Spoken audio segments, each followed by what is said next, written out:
శ్రీమహాగణాధిపతయే నమః. ఓం గురుభ్యో నమః. ఓం శ్రీమాత్రే నమః.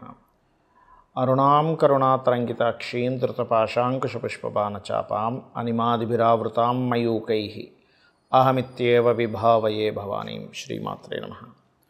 ప్రేక్షకులకి ఆ లలితాంబిక అమ్మవారి యొక్క అనుగ్రహం పరిపూర్ణంగా కలగాలని మనస్ఫూర్తిగా కోరుకుంటూ మనం ఈరోజు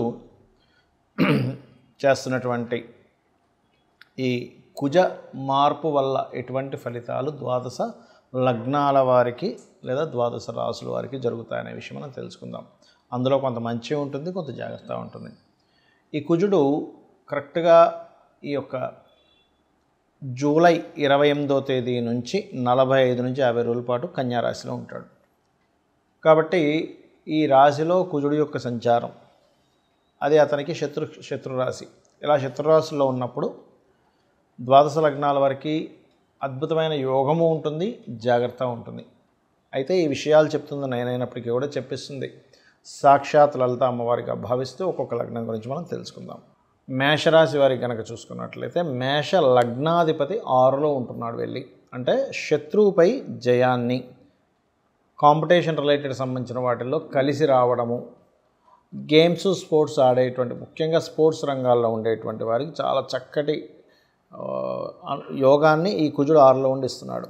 అదేవిధంగా మరొక విషయం ఏంటంటే ఎవరైతే విదేశాలకి వెళ్ళాలి, అదేవిధంగా బిజినెస్లో కొంచెం ఇంపోర్ట్ ఎక్స్పోర్ట్ రిలేటెడ్ సంబంధించిన విషయాల్లో రాణించాలి అని ఆలోచించేటువంటి వారికి ఈ 6వ స్థానంలో కుజుడు ఇప్పుడు ప్రస్తుతం 5లో ఉన్నాడు ఇంతకుముందు వరకు. సో 5వ స్థానంలో ఉన్నప్పుడు ఏంటంటే ఆలోచనలు విపరీతంగా తిరిగిపోతూ ఉంటాయి. ఏమిటిది శత్రువులు మిత్రులు శత్రువులు అవుతున్నారు, ఇలా ఉంటుంది. 6లోకి వచ్చాక మాత్రం మీకు ఇన్వెస్ట్మెంట్స్ ఫలిస్తాయి. అందులో ముఖ్యంగా భూ సంబంధించినటువంటి విషయాల్లో ఇన్వెస్ట్మెంట్స్. కాకపోతే ఇక్కడ ఏంటంటే మేనమామ వరస వాళ్ళతోని ఎవరికైనా అప్పు ఇవ్వడం తీసుకునేటువంటి అంశాల్లోని కొద్దిగా ఘర్షణ పడతారు. ముఖ్యంగా ఏంటంటే మీరు ఇక్కడ బుధరాశుల్లో కుజుడు ఉన్నప్పుడు ఎవరికైనా మధ్యవర్తిత్వంగా వెళ్ళి అప్పునిప్పించడం కానీ, లేనట్లయితే మనం చూడండి ఎవరో మన వాళ్ళే కదా అని మన డబ్బులే ఇస్తూ ఉంటాం. ఇటువంటి విషయాల్లో పక్కగా రాసుకోండి. లేనట్లయితే ఆ యొక్క విషయాల్లో అనవసరమైనటువంటి గొడవలు ఉంటాయి. ఇది 6వ స్థానం అనేటువంటిది నిత్య జీవిత స్థానం అంటారు, అంటే డైలీ లైఫ్.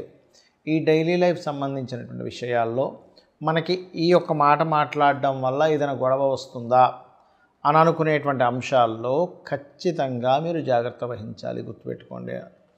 అదేవిధంగా మీరు మరి చేయవలసిన దేవతారాధన ఏమిటి? పంచమాధిపతి మీకు రవయ్యాడు కాబట్టి సూర్య నమస్కారాలు ఎంత మీరు చేస్తూ ఉంటే అంత బాగుంటుంది, సూర్య నమస్కారాలు. అలాగే మరొక విషయం ఏంటంటే సూర్య నమస్కారాలతో పాటు సూర్యుడిని చూస్తూ గణపతి యొక్క ఆరాధన కూడా చేయండి. ఈ రెండు చేసినట్లయితే అన్ని విధాలా మీకు బాగుంటుంది. మరియు వీలైనంత మట్టుకు కందులు దానంగా ఇవ్వండి, కుజగ్రహం దగ్గర దీపారాధన చేయండి, అన్ని విధాలా బాగుంటుంది. అయితే మరి ఈ కుజుడు కన్యారాశిలో సంచరించేటప్పుడు ఎటువంటి ఫలితాలు ఉంటాయి? ముఖ్యంగా ఇది సైన్యము పైన ఉంటుంది, బాగా గుర్తుపెట్టుకోండి. అంటే మన ఆర్మీ ఏదైతే ఉంటుందో, నేవీ ఏదైతే ఉంటుందో, అదేవిధంగా ఎయిర్ ఫోర్స్ డిపార్ట్మెంట్ ఏదైతే ఉంటుందో వారి విషయంలో, లేదా సెక్యూరిటీ రిలేటెడ్ డిపార్ట్మెంట్ రిలేటెడ్ అటువంటి వారికి కాస్త ఛాలెంజింగ్గా ఉండేటువంటివి, సడన్గా వాళ్ళ మీద ఏదైనా అటాక్స్ జరగడము, లేనట్లయితే వాళ్ళు బాగా తిరుగుబాటు చేయడము, అంటే ఆర్మీ పోలీసు ఏదైనా ఈ వెపన్స్ పట్టుకొని అటాక్ చేసేటువంటి వారివి ఇలాంటి సంఘటనలు ఎక్కువగా ఉంటాయి మన యొక్క ఈ కుజుడు కన్యారాశిలో సంచరిస్తుండడం వల్ల.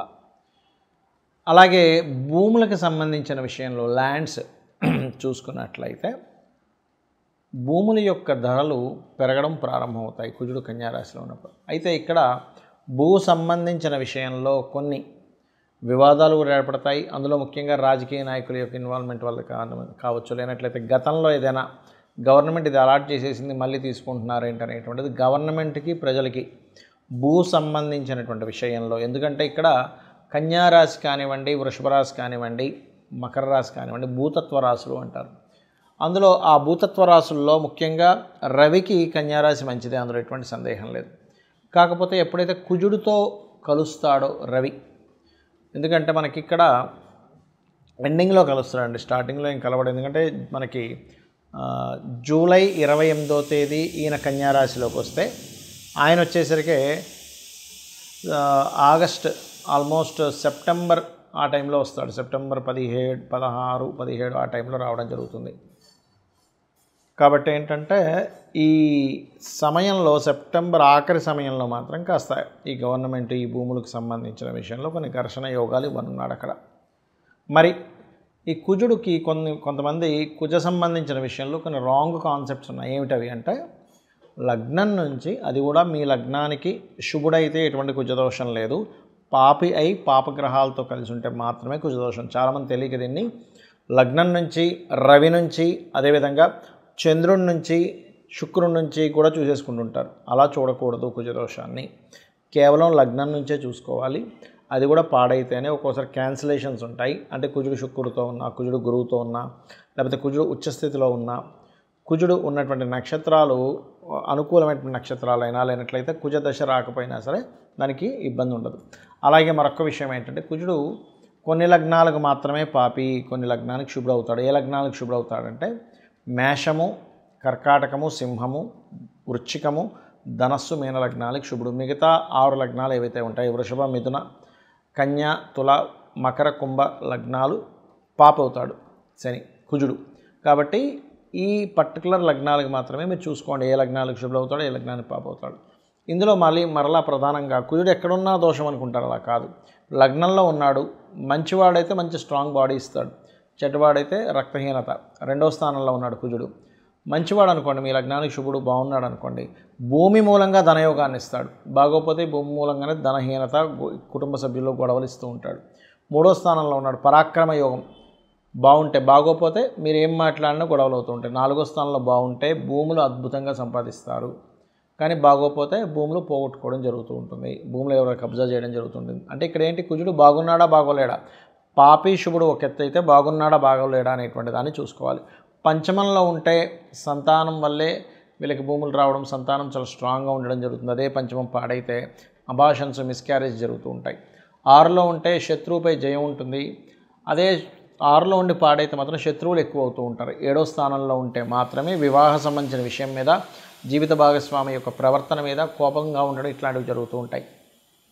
బాగుంటే మరలా వాళ్ళు వచ్చినప్పటి నుంచి వీళ్ళ భూములు కూడా పెరుగుతాయి.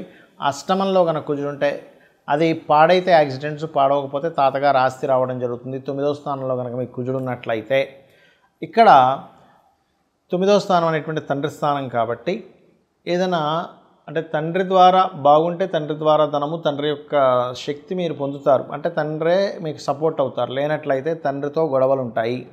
అదేవిధంగా లక్ష్మీ నరసింహస్వామి ఆరాధన ఇలాంటివి చేయడం వల్ల కూడా బాగుంటుంది 9లో కుజుడు ఉన్నప్పుడు.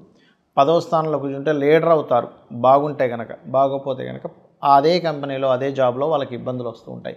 11లో ఉంటే రియల్ ఎస్టేట్, భూములు, మిషనరీస్ వల్ల లాభాలు ఉంటాయి. బాగోపోతే వాటికి రావాల్సిన లాభాలు ఆగిపోతూ ఉంటాయి. ఇప్పుడు 12వ స్థానంలో కుజుడు ఉంటాయి, వివాహ జీవితం తర్వాత గొడవలు ఉంటూ ఉంటాయి. అలాగే ఇన్వెస్ట్మెంట్ చేసేటప్పుడు కాస్త చూసుకొని చేయాలి. బాగుంటే భూమి మీద ఇన్వెస్ట్మెంట్ చేయడం వల్ల కోట్లకు కలిసి వస్తుంది, బాగోపోతే ఆ ఇన్వెస్ట్మెంట్ స్ట్రక్ అవుతాయి. కాబట్టి ఇక్కడ ఏంటి మీరు చూసుకోవాల్సింది, అసలు మీ లగ్నానికి కుజుడు శుభుడా కాదా, పాయింట్ నెంబర్ 1. శుభుడైతే బాగున్నాడా లేదా, పాయింట్ నెంబర్ 2. పాప అయితే ఎలా ఉన్నాడు, ఇవి చూసుకుంటూ కుజదోషం పోవాలి మీకు అంటే కనుక ఆంజనేయ స్వామి ఆరాధన, సుబ్రహ్మణ్యేశ్వర స్వామి ఆరాధన, కుజగ్రహానికి జపం చేయడము, గోవు క్యారెట్స్ కానీ బీట్రూట్స్ కానీ తినిపించడము, కుజగ్రహంతో పాటు శని రాహు గ్రహాల దగ్గర కూడా దీపారాధన చేసినట్లయితే అన్ని విధాలా మీకు బాగుంటుంది.